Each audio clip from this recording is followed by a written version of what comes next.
ನಿನ್ನೆ ನಡೆದಿರತಕ್ಕಂಥ ಚುನಾವಣೆಯಲ್ಲಿ ನಮ್ಮ ಪಕ್ಷದ ಎರಡೂ ಅಭ್ಯರ್ಥಿಗಳು ಜಯಗಳಿಸಿದ್ದಾರೆ. ಅವರಿಗೆ ಅಭಿನಂದನೆಗಳನ್ನು ತಿಳಿಸಲಿಕ್ಕೆ ಬಯಸುತ್ತೇನೆ. ಆದರೆ ಒಂದು ಗೊಂದಲದ ವಾತಾವರಣ ಸೃಷ್ಟಿಯಾಗಿತ್ತು. ನಮ್ಮ ಪಕ್ಷದ ವತಿಯಿಂದ ಲಿಂಗರಾಜ್ ಪಾಟೀಲ್ ರವರಿಗೆ 30 ಮತಗಳು ಮತ್ತು ರಘು ಕೌಟಿಲ್ಯ ಅವರಿಗೆ 30 ಮತಗಳನ್ನು ನಾವು ಡಿವೈಡ್ ಮಾಡಿದ್ವಿ.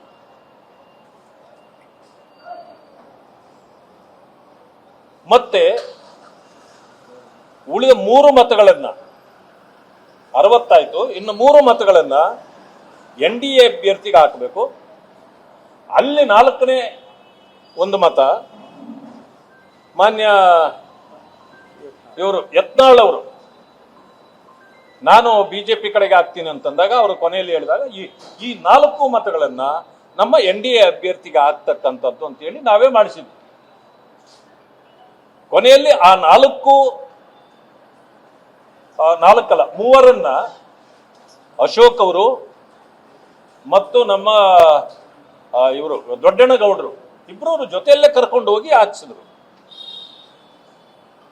NDAಗೆ. ಅದು ಉಳಿದ 30ರಲ್ಲಿ ಕೌಟಿಲ್ಯಗೆ ಬಂದ 30ರಲ್ಲಿ ಒಂದು ಮತ ತಿರಸ್ಕೃತವಾಗಿದೆ. ಅಲ್ಲಿಗೆ ಅವ್ರಿಗೆ 29 ಬಂತು.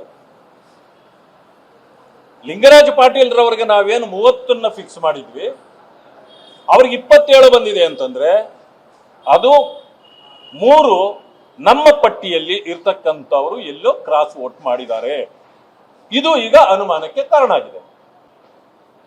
ಆದ್ರೆ ನಾವು 3 ಜನರನ್ನ ಏನು ಒಟ್ಟಿಗೆ 4 ನಮ್ಮ ಇವ್ರನ್ನ ಸಾಹುಕಾರರನ್ನ ಸೇರಿ ಯತ್ನಾಳ್ ಸಾಹುಕಾರನ್ನ ಸೇರಿ 4 ಏನು ನಾವು ಫಿಕ್ಸ್ ಮಾಡಿದ್ವಿ, ಅದರಲ್ಲಿ 4 ಅವ್ರಿಗೆ ಹೋಗಿದೆ. 1 ಯತ್ನಾಳ್ ಅವರು, 2ನೇದು ಕೃಷ್ಣ ನಾಯ್ಕು, 3ನೇದು ನಮ್ಮ ಚಂದ್ರಲಮಾಣಿ, 4ನೇದು ದುರ್ಯೋಧನ ಹೈವಳೆ. ಈಗ ಈ 4 ಹೆಸರುಗಳು ಲಿಂಗರಾಜ್ ಪಾಟೀಲ್ ಅವರ ಪಟ್ಟಿಯಲ್ಲಿ ಇವ್ರದ್ದಿಲ್ಲ. ಇವರಿಗೆ ಅದು ಸಂಬಂಧ ಇಲ್ಲ. ಅಲ್ಲಿರ್ತಕ್ಕಂಥ 3 ಅನುಮಾನಾಸ್ಪದ ಇದೆ. ಅದಕ್ಕೆ ಈಗಾಗಲೇ ಒಂದು ಸಮಿತಿಯನ್ನ ನಮ್ಮ ಪಕ್ಷದ ಅಧ್ಯಕ್ಷರು ಈಗಾಗಲೇ ಒಂದು ಸಮಿತಿಯನ್ನ ರಚನೆ ಮಾಡಿದ್ದಾರೆ. 25ನೇ ತಾರೀಕಿನ ಒಳಗಾಗಿ ಆ ಸಮಿತಿಯೇ ವರದಿ ಕೊಡಬೇಕು. ಇದರ ಅಲ್ಲಿ ಯಾರ ಬಗ್ಗೆ ಅನುಮಾನ ಇದೆ ಅಂತಕ್ಕಂಥದ್ದನ್ನು ಎಲ್ಲ ಅವ್ರು ಇದು ಮಾಡ್ತಿದ್ದಾರೆ.